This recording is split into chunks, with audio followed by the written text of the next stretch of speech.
ingiriiska iyo talyaaniga ka koobnaa waxa ay kala qaybsadeen qaaradda si gaara Soomaaliya ay saameynta ugu badan ku yeelatay ingiriiska waxa uu qabsaday maxmiyadii Soomaalida waqooyi halkaasi uu ka qaatay go'aanka ah in cadan maxmiyadii uu ku lahaa uu ku taageero talyaaniga koonfurta ayuu degay halka Jabuutina Faransiiska uu qaatay waxaa dhacay loolan aad u ballaaran oo saameyn ku yeeshay taariikhda iyo horumarka Soomaaliya dagaalkii 77 ayaa lagu tilmaamay qaybtii labaad qarnigii tagay inuu saameyn ku yeeshay Soomaaliya dad baa u arka dagaalkaasi in go'aan qaldan dawladdii uu hogaaminayay General Maxamed Siyaad Barre ay ku qaadatay haddaba daawadayaal barnaamij gaar ah ayaan idinkugu hayaa taariikhda dhinacyo badan taabanaysa oo siyaasadda iyo dagaaladii Soomaaliya ay soo gashay waxaana marti inoogu ah General Maxamed Nuur Galaal oo ahaa ninkii lahaa fikradda qorshaha dagaal ee 77 waxaan idinku soo dhaweynayaa barnaamijkan Siyaad Barre waa ninka darajooyinka ku siiyey la soo shaqaysay ma kala hadasheen arrimaha shakhsiyan dadka aragtida u gudbiya ma ahayd iyadoo loo gudbinayo gurjug ma ahayd muxuu ugu jawaabay aniga dhinaca militariga way la tashay jiray hay muxuu ka yiri ma hadda sidii militariga loo dhisi lahaa iyo wax walba aniga ugu maaragtay ilaa sawantar xataa shaki galay yiri ninkan waa dara tabaalo waa ma aniga maxay seeday aaminaya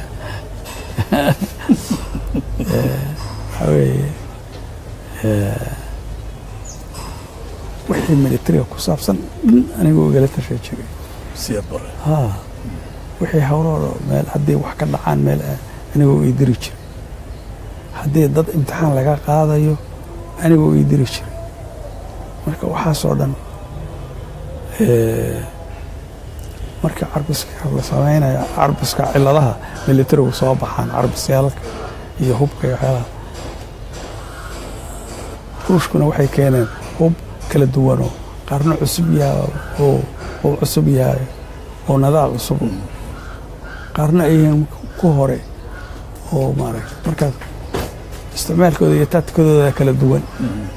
marka la yiraahdo la wada hawlgeliyo la kala tagayaan waxaasan ka soo shaqay jiray markaasaan isagoo u sheegi jiray waxaas dhacay kala hadalnay marka waxa tirada ya kugu heliyay marka saaxiibtinimadaasi Siyaad Barre asaa ugu dhawaato raggii jaamacadda kala soo baxay raashka ya kula socda ibsa dhaxayday waxa la socday ma walba la afaraana ma anaga dhab galaaska intaan ku wada jirin ku wada laba eber ay haayeen nin baa ficnaa ninkeena hadee markaan anigu xarunta le taliyaha qaybta wuxuu ahaa Baydhabo magaciininka Cabdiraxmaan la yiraahdo nin warsangeliga daarooda Cabdiraxmaan Maxamuud Cali la yiraahdo injiis la yiraahdo marka waxaas aniga u qaabilsanaa ciidamada marka taqasuskiisa Cabdiraxmaan Jiis ma general buu ahaa mise sigaar iskumadana way anaga ciidamada ka soo anaga waxaan la soo baray حرب العصابات dagaalka jabhadaha gurilaha ku dhufo ku dhaqaaqda كل فوق خليما علم بدن وليه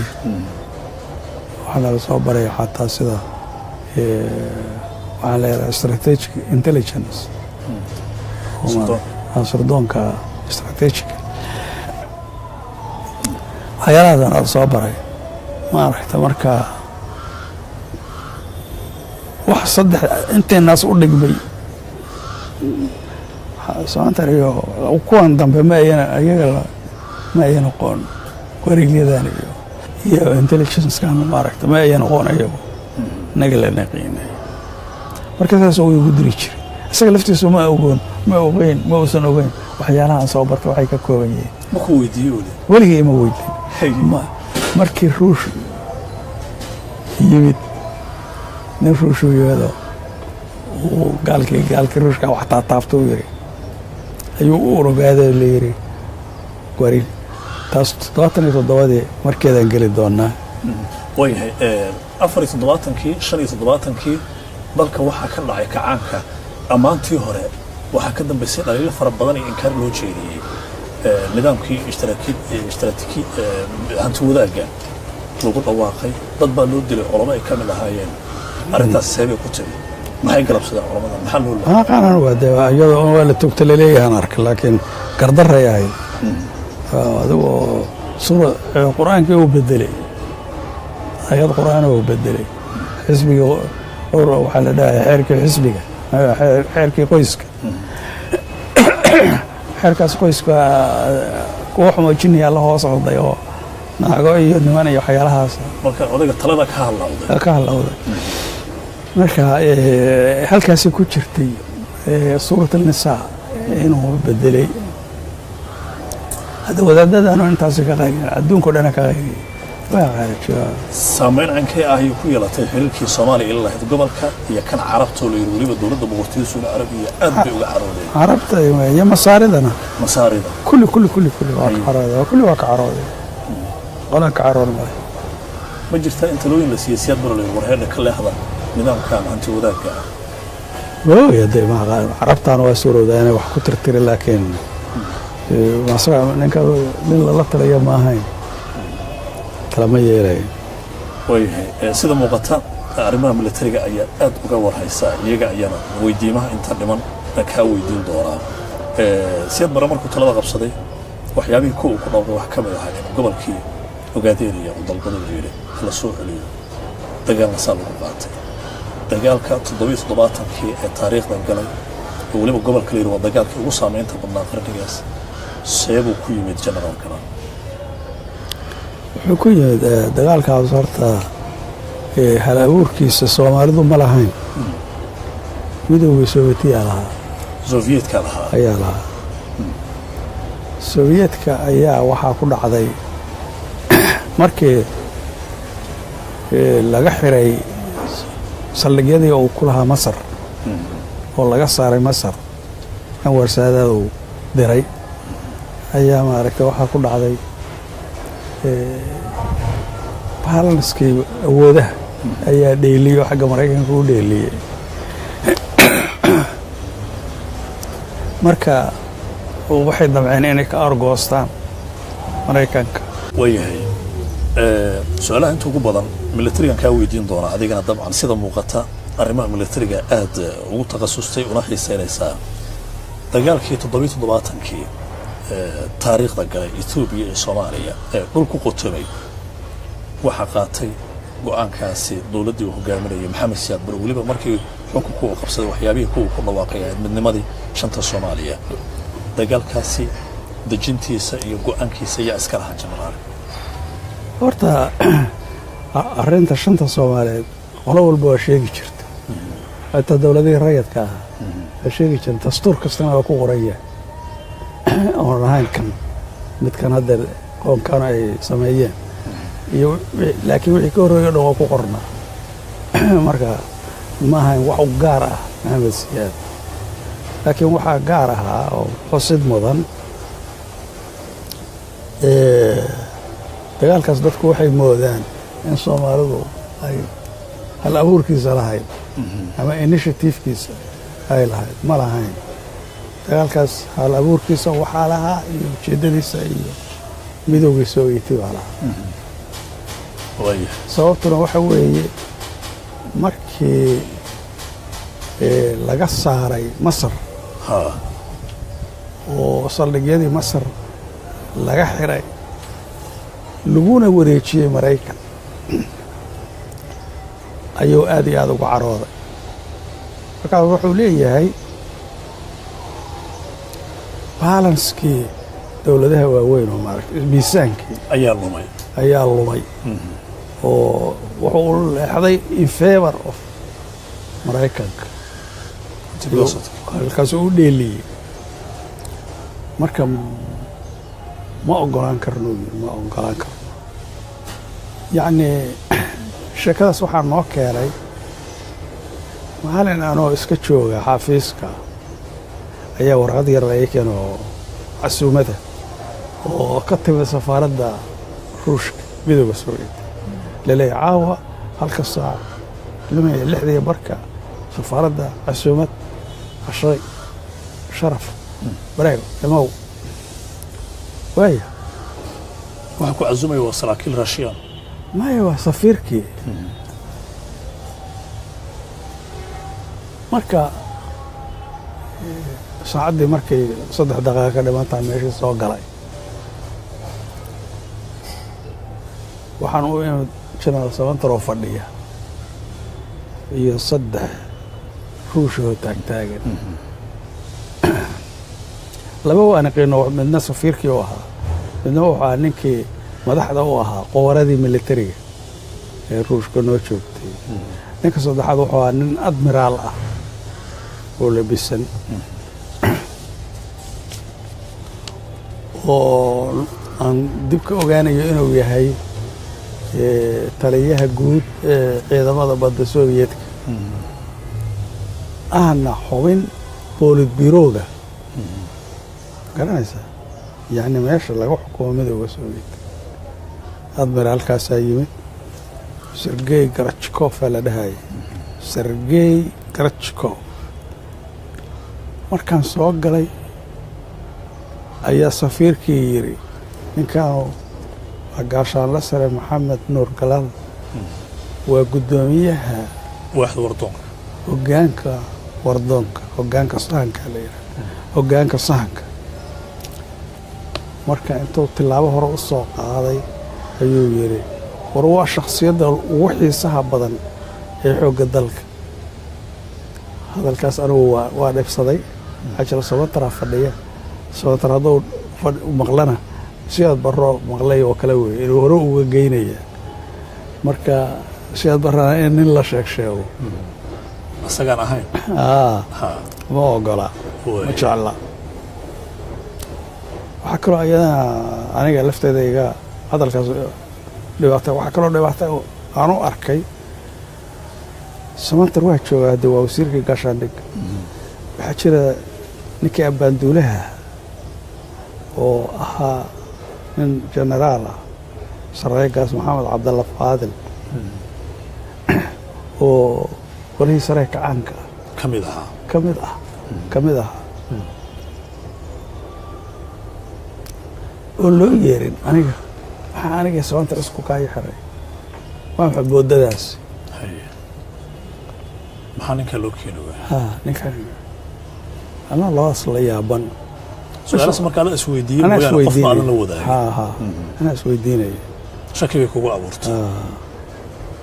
marka ninkii hadal bilaabay waa iska fariistay ninkii waa hadal bilaabay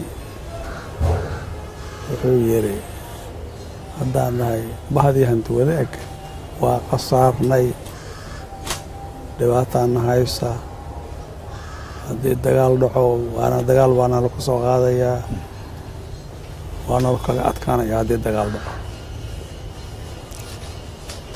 haddii maanta adinka idinku yimaadaan idinma soo gurman karno dariiqii oo dhan la ka xirtay walbaana la ka xirtay waxaa soo galay tababar weyn oo ciidamada midowga Sooviyeedka oo dhan galnay waxaa noo soo baxday inaan nahay losers haddii dagaal waxba ku fadhin ayaa noo soo baxday marka taas wax la dhowran kara maaha waa inaanu ka hortagnaa see looga hortagaya wuxuu yiri Maraykanka ayaan ka saaraynaa khaliijka iyo Gulf Persian Gulf iyo khaliijka waa ka saaraynaa Maraykanka xoogan uga saaray waayahay Allahu marka wuxuu sheegay inta ciidan oo galaysa dawladaha galaya wuxuu sheegay waxa ka mid ah dawladahaas Ciraaq oo ku duuli doonta Kuwait qabsan doonta 74 aan ogaanaa dagaalkaas bilowga 9-meeyada dhacay 1990kii 74 ka wareysay ayaan ogaanay waayahay aan ka dhaxgalay ee generaale marka uu ku leeyahay ma idin soo gurman karno balaaya aan uga dhacaysa saas wax meedin kugu muuqanaya Soomaaliyeedna in qatar jirto maya ayaa jirto markii meeshaas laga saaray strategic ahaan waa dareemayay anigu shakhsiyan inta laga shira lagama hadlay laakiin anigu shakhsiyan waxaan ogaa in meeshaas ay dhibaato weyn ka gaartay turkiga uga soo yeedhay waan ogaata waasa waaya marka wuxuu yidhi ciraaq saasaa la yeelayaa oo kuwait kow boqorka xunka oo ergeynaa haye sacuudiga 73 meelood oo halbowle ah ayaan hal mar qarxinaynaa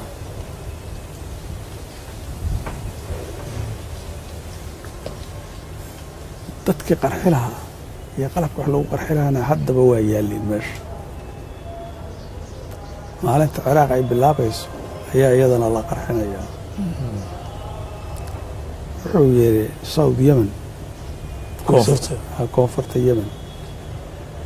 waxay ku duulaysaa cumaan suldaanka xuna meesha jooga meeshaan ka eryeynaa ta lagu soo jeesta uu yidhi markaa adinku ma lahaydeen dhul baa naga maqan haddaba doonta dhulkiinni waxaad rabtiinna ay weydiiya hub iyo wax walba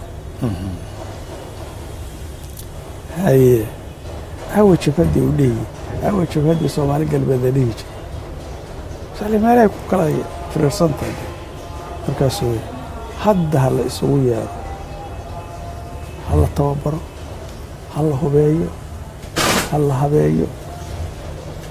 qarashkeedoo dhan anaa bixinayo hubkeeda iyo waxaas ninkaana ha loo dhigo waa aniga yacni lagu soo tashaday markii bolobirowgii ruushku shirayay camal aan u ekaaday moogta ninkan ha loo dhigo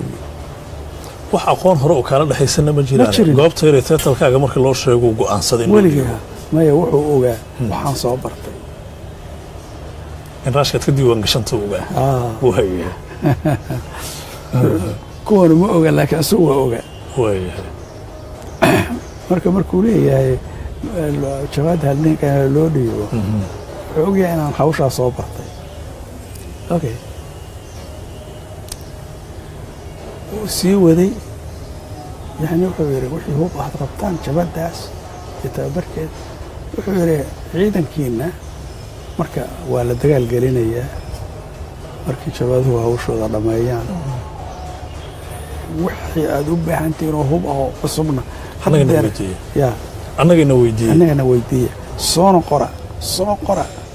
alla ii keeno waxaa mar dhow imaanaya nin admiraalaho oberaatarka ah obereshinada dhan ninka howlgalka qaabilsan ayaa idiin imaanaya intuu soo imaanayo sii diyaariya baahidiinu waxay too dhan kuwii labadii intu ku jeesta weri la diyaariya soomaalida waxay rabaan waa yaalay subaxdiina haddee maxamed said intuu u tugo warqadii u dhiigo oo barashkaaf soo qoray oo waxaas ku dhigan yihiin adinku maxaad qabanaysaana nari wuxuu yidhi annagu laba warxaad baa qabanaynaa markaas afghanistan uu joogahay ma og tahay afghanistan waan ka soo degaynaa waxaanu imaanaynaa iiraan annagana xaggan ka soo kicinaynaa suldaanka shahdii beerse meeshaan ka tuuraynaa jabhada dhihi jiray mujaahidiin qalaq mucaaradka ahaa oo markaas basra joogta ciraaq oo iiraan ku kacsan kuwaasaan xukunka u dhiibaynanaa kow wuxuu yeedhi meeshaan qurigan la yidhaha hormuus soo ma taqaani ya janalka hormuus istraatiijiga ah waxaan geynaynaa uu yidhi 4 barkab oo konkreysarka la yidhaahdo waaweyn oo nuclear powered ah ayaan geynaynaa labana xaggay u jeesanaysaa labana xaggay u jeesanaysaa meesha wax maraya malaha la leeyahay dagaal faraha looga gubtay ka dhigaya haddii lagu biyo keenana kuruuga waxaan uga qaadaynaa samariin markaan kuruuga ka sarraano meeshaan ku qarxinaynaa iyaga nuclearka maraakiibta meeshaan ku qarxinaynaa 10 sano wax maraya male marka dhammaan macluumaadkaas dhanka militariga ah adinku idinku dhiiri gelinaya si dagaalka u gashaan waayo waaba go'aankooda inuu sidaas u galayo uu kuu sheegay balaankii dhan uu sheegaya yani inaadnaan kaligiin ahayn ogaada oo saas u hawlgalayna waayo inta kale wuxuu leeyahay wax walba xaggaas alarmanka ayagana ka galnay xaggaas ayagana ka galnay meel walba laakiin ficilkan ah aan qaliji ka saarno nimanka dadkaas ka kooban waa Ciraaq waa ayaga horta ayaga waa Ciraaq waa annaga Saudiya mandaqadan inay hawshaas furiyaan دوايان صلاتي نو ضافي أقوم على سيد وراد وجاي ورعده يوم قرنا نقول يريد كي يجيب أدبر الكوشي يود التيرس شكاي قالوا لي ويك بعد بأصاد بالأولين ويك بعد هبكي راشك يا أبو قرتين رجع قرات كم يدهيت رجع بعضي أحيان كلي ما كلي ما ما كروش كه إلى قرية waad samatar geesaa eegaysay siyaad barnana aad uga shakisanayde siyaad barna ma la wadaagtay kulanka aad la qaadatay iyo waxyaabaad ka wada hadasheen su'aal ma kaa weydiiyey haye muxuu ku yidhi wuxuu yidhi hadda jabhadii waa nimankii waa ku soo magacaabeen buu yidhi waxaan malaynayay ma ogta nimankii waa ku soo magacaabeen buu yidhi jabhadaa loo dhiibay yidhaahdeen annaguna waa yeelna laakiin maxay kuugu dhiibeen uu yidhi waay markaasna iri kolleyba wixii aan soo bartay ayuu garanayaa ninkuu la socdaa oo maxay ahaayeen arrintaana ka mid ahaydaya oo maxaa nala kugu sheegi waayo aniga maba ogeyn isagu maba ogaba kulanka dhamba maba oga mooye inaan waxaan soo bartay aniga ma oga waaye maxaad iigu sheegi weysu maxaan kuu sheegay wasiirkaaga inuu kuu sheegay nin walba ma kuu sheegaya ninkan la rabo inuu kuu soo aruuriyo wax shaqadiisa nin bay ahayd asa laga rabo inuu guto waayahay isagana kurkursaday shibuu iska yiri marka hadda halkaasaan hawshii ka galay waaya markaad hubka hesheen waxaad hubayseen jabhaddii Soomaali galbeed jabhaddii laba jabhadood waana hubayna haye wixii aan Soomaali ahayn waa soo yaaceen kulli markay maqleen Soomaali waa hub bixinayso Oromo dhan soo yaacay haye Soomaali abu ragil oran jiray kuwaas qaab baan ula macaamil wixii Soomaaliyana qaab kale kuwa hore waxaan ula macaamilnay weeg baan wax tusnay waryaan siinay guryihiina ku noqdaan niri ama xaalada aad aragtaan jafa booliiskooda laaya qabqablayaalka dhiisiyaalka dila nimankan la yidhaahdo landlords kuwa beeraha fawdaalistaha oo beeraha xoogay oo ah boqortooyada iyo qolo la dhihi jiray reer habtawalda prime minister agliilu habtawalda 40 sano nin ahaa prime minister oo boqor kala noqday isagana beeraha iyo churchka meeshaan kiyasada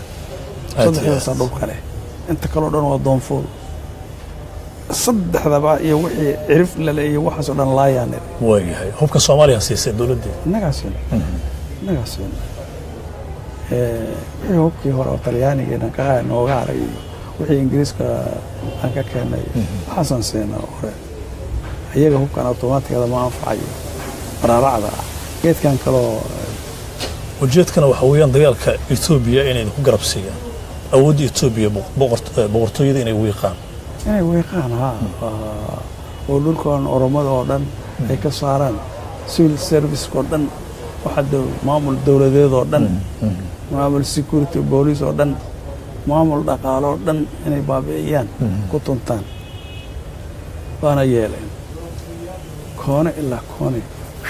shishay u eriyaan shishay waaye jabhad taas bay ahayd wala taas waaye qolada kale waa Soomaalida soomaalida hadda iyaga ayaa aad baan u tababarnay wax badan oo saasa ma ahayne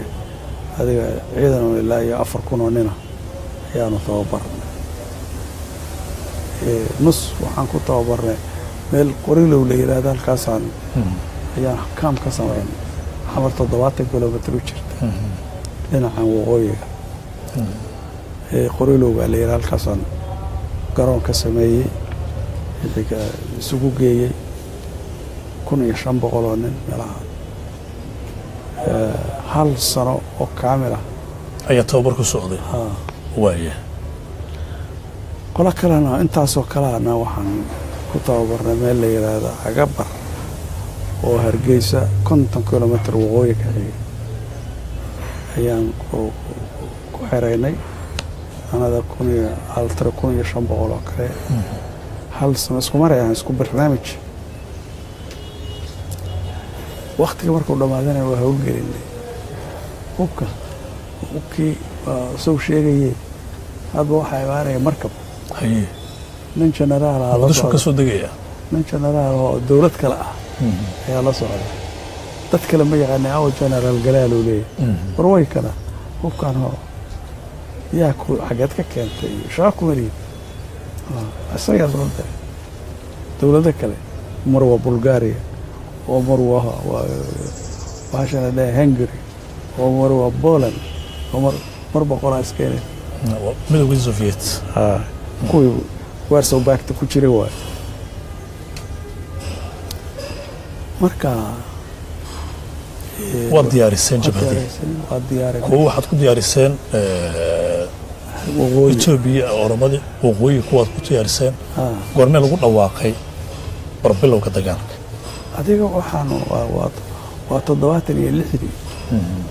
waxa diyaar garowga u soconay markay galayaan 75 xiriirtii aan bilowna magarat 74 aakhirkeedu markuu noo imaanaya xilli salaasa wali joogay oo meesha haysta dhulkan dhinacan Ethiopia meel ay ka cabaadayeen ruushku oo waxaa jirta Eritrea ku taala taasaa baaba'aysay dhaayeen dad haddii Ethiopia la kala tuuro marka dagaalka waa la galay ciidamadii xabashada oo dhulkan Soomaali galbeed joogay baadiyo dhara laga soo jafay tuulooyinka laga soo jafay ceelashiya laga soo jafay magaalooyinka degmooyinka dhan laga soo jafay waxaa la isugu keenay goday iyo qabri dahre iyo dhagax buur iyo jigjiga marka istiraatiijiyada dagaal ee wajiyadaasi dhowrka ah dhammaantood iyo tababarkii jabhadaha waxa dhanaba iska lahaa oo General Maxamed Galala anaa waday anaa waday marka sida uu kala magacaawday kumaandayaasha dagaalka maya anagu nin sargaalaan ku dirayna marka la dirayo ninkaas waxa weeye maaragtay waa maamul guud laakiin waxay leeyihiin taliyayaal leeyihiin horin taliyayaal isla ayaga dadkooda ayay leeyihiin aad bay u tababarnaayeen marka awal baa markii la gelin dagaalka la bilaabay jabhadaha ayaan iriyay ogaada jabhaduhu magaalooyinka waaweyn kama saari karaan cadawga markay ku soo aruuraan oo la soo aruuriyo oo miyiga dhan laga soo saaro oo magaalooyinka waaweyn yimaadaan ayagu kama saari karaan waxaa la raacay ciidanka runta oo riglaha inuu galo oo ka saaro waa lagu heshiiyey markii ciidankii jabhadii ay hawshooda guteen marka inta hawshaas socotay waa marka Fidel Castro ay imaanayaan waa ninkii Cuba madaxda ka ahaa kacdoonkii Cuba hogaaminaya ninka noo yimi bardhawo geeriyooday kafoonade wasaq laba goor ay cadaabeen mad ilaahay baa cadaabida marna waa gubeen dambastiisana waxa la geeyay Santiago nacala talla oo madna in la gubo marka Fidel Castro waa idin yimid noo yimid isagoo garbaha ay u saareen madaxa ku sita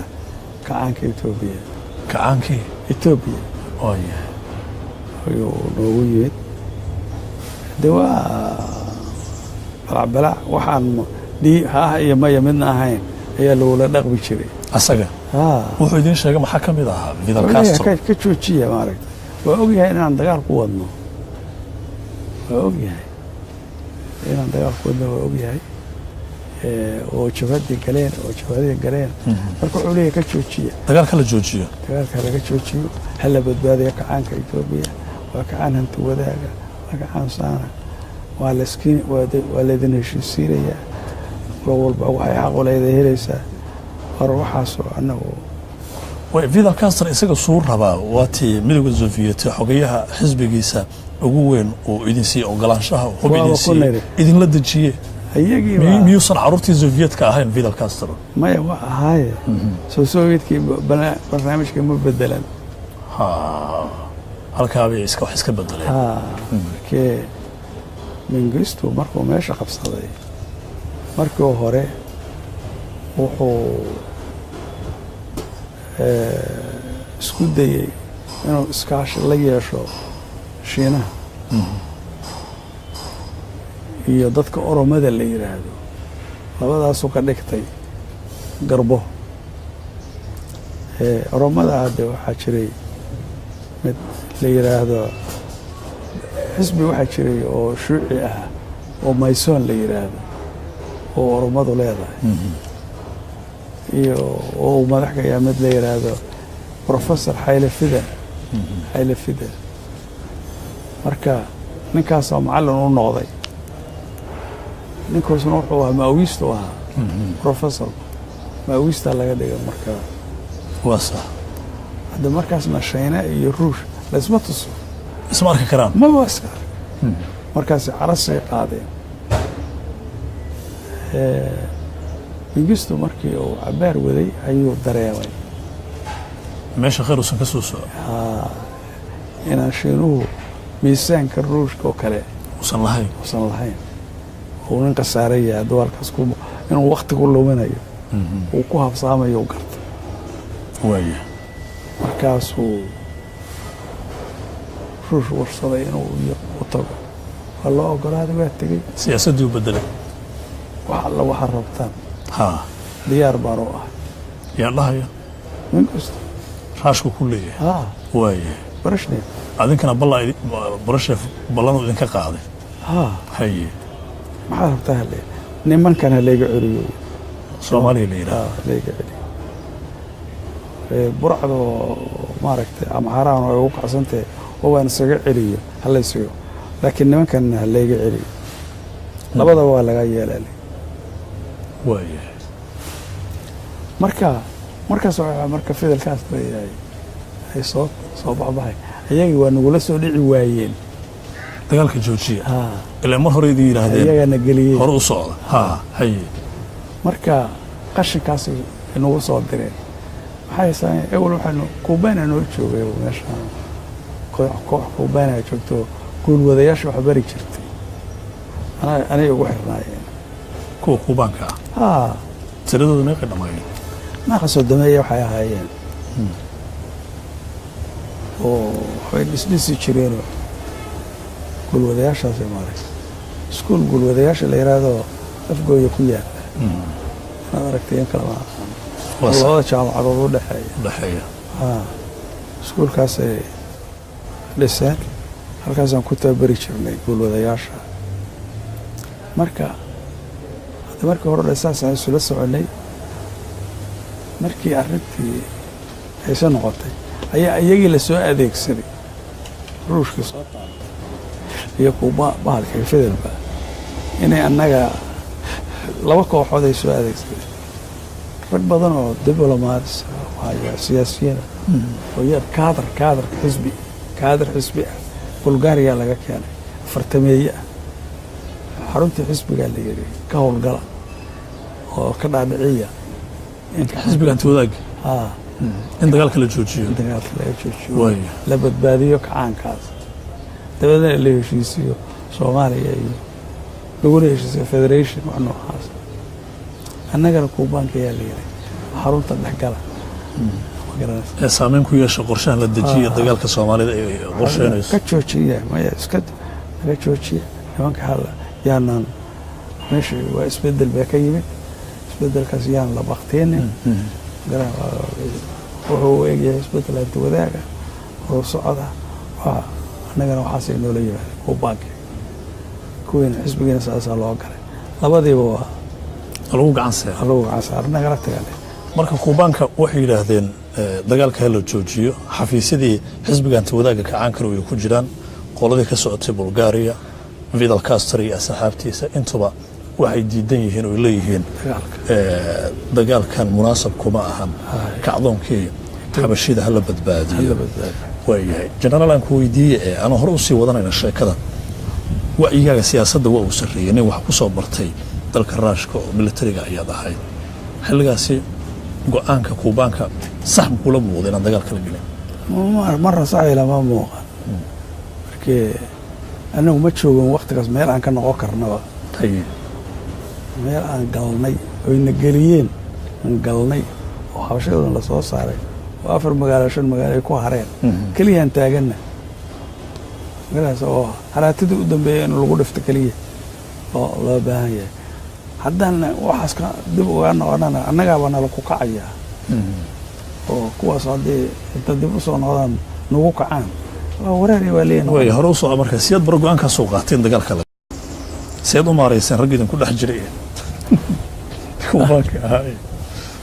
إنجما نقطة إنجما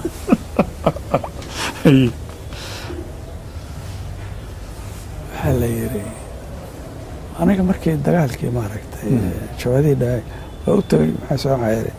شو هذه هوش ذي وارد ما يا دوتكت حسيت هاي شو هذه هوش ذي وارد ما يستنا عيري بيحكوا له وضع غيرها على الربا وايه ومحاوي وإذا كنت هكذا سوساس بلنكم معي ها أيوة كنا سمعتر ويارو سمعتر أتوه ويار عجان سكا سمعتر الله يارو حليري إذا كديار هو قرشي ديار هو القليل سمعتر وياك عداد سمعترنا سوالف متقنة ننشق أبو ماهن وهل عاجز لوه ومارك بحنا من مذوق وصعد واقع سكفر وهل عاجز لوه ومشرق عستاء إنه شيء يكلي الرابع عالي وهي منك وصل الدرجة من الترقة الصومالية من صنعها دواها واي ده شذا تنوحا قبطي الرفيس وكوارك مع عمل سياد واي مركو حلي دجي ورشي ها بس أنا بقول رجلا أروح كنا ما يبغى الصوص ما سمعنا يا هو يدا ذكر أنا أسوي وأسخني سنة سياد برا ما يا سمعتك صنعوا ضحنا ويا قوا ما سمعنا ما سمعنا حروت الدحيح سويس وسالت قاش عندك ما سويس هو جامد وهسوي واي جامد أنا ترى ما الله ما كروش كافر قليل وقتها سيلا يلا هلا يريو وعلى وين هلا هلا هلا oo hawshaan gala oo waxna fahamsan waxna si fiican u yaqaan wax kalena wuxuu ka yaqaan Allah helo Allah raado anaga u noqdo markaasuu yiri hadda samee hawsh qorshaha dagaal deji ee jabhadii maadaama hubkii tababarkii haystaan deji qorshaha ma dejinaayo tii hore aan ku dhintay jabadaas aan ku wareeray mid dambana wareer dambana ma gelayo xashada tuutu diiday oo yaroo diiday fayna ay waa maxaa ku diidaysaa warbata baashaas ma samayn karo waa maskaxdeeda iga gubatay jabaduna waa kharaab waa dhib meeran عبارة ولا هذا ما حيكون دم بسيطة samee weyl markii dambe waa iska yeelay waayahay go-aankii ayaad qaadatay go-aankaa qaada iyadoo kuubaankii iyo idinla joogaan Waa nagu dhex jira, idinku haa. dhex jira horena la idin yiri dagaalka waa inaad ka joogtaa Haa. idinkana aad tidhaahdeen waa inaan galna dagaalkaas Haa. talo maxaad samaysay habeenkaa maxaan samayn lahayn hadda waa meel aana haddeer garanayn meel ah haa horta markii hore waxaan dacwaynaya inaan hawadii shaqeeyo xafiiska ku shaqeeyo maalintii inaan shaqada imaado iska dhigoo dhan markaasuu mid ay la fadhiya markaasuu yidhi tabaarash galaal xalay iyo habeen hore iyo habeenkii hore nalka xafiiskaaga waa shidanya yaa ku lahaya sidaa kii ila joogi jiray xafiiska ila fadhiya oo ajnabiga ah aruush waa ruushyaanka ahaa haa haye maxaa jiro xalay iyo habeen hore iyo ma aadan jiifan habeen hore iyo waa u shidnaayo nalka maxaa dhahay markaasaa war maalintii aan inta shidaan ka tagaa idinkuma shaqaysaa habeenkii waalate laakiin gartay inay basaasayaan haye bes waa fahno ruuxaya saasaa jirtee meel duuraho halkaa meel ay tahay hadda aanan garanayn ayaa xafiis xun la iiga sameeyey iyo raadiyo iyo halkaasaan joogay 3 bilood qoraal maxaad qabanaysa saddexda qoraal qoraal qoraal qoraal